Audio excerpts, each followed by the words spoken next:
บ่คำโทรประจำโทรใดโทรดีเมื่อถือเครื่องนี้โทรดีบ่เลือกสัญญาโทรตามจนหอดห้องกาเริ่มออกจากบ้านบ่ดังทันทีย่านผัวนี้เที่ยวพาสาวพบเพื่อนบ่ดีหักแท้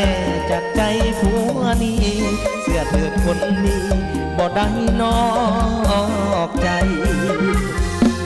ยามเฮ็ดงานทุกวันน้องโซเบอร์ใสเสียงโทรดังขึ้นยามใดมือถือของอ้ายต้องเป็นเบอร์เมียปิดเครื่องเฮ็ดงา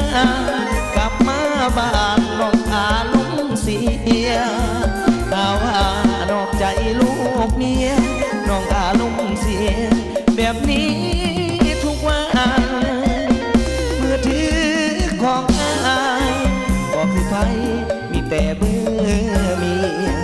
ตับซาน้องกว่าอารมณ์เสียโทษว่าเมียคอยหักคอยลาขอโทษเด้อหมู่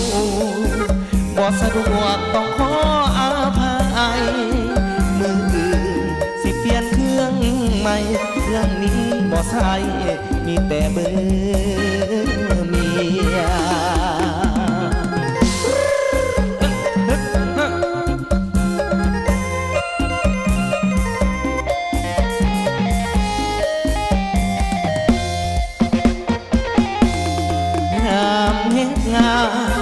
ทุกวันน้อ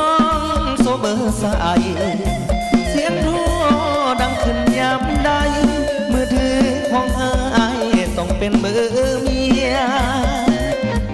ปิดเครื่องเห็นงานกลับมาบ้านน้องอารมณ์เสียหาว่านอกใจลูกเมียน้องอารมณ์เสียแบบนี้ทุกวันมือถือของอ้ายบอกคือไผมีแต่เบอร์เมียอับซาน้องกว่าอารมณ์เสียโพดว่าเมียค่อยหักค่อยลาขอโทษเด้อหมู่บ่สะดวกต้องขออภัยมืออื่นสิเปลี่ยนเครื่องใหม่เครื่องนี้บ่ใช่มีแต่เบอร์เมีย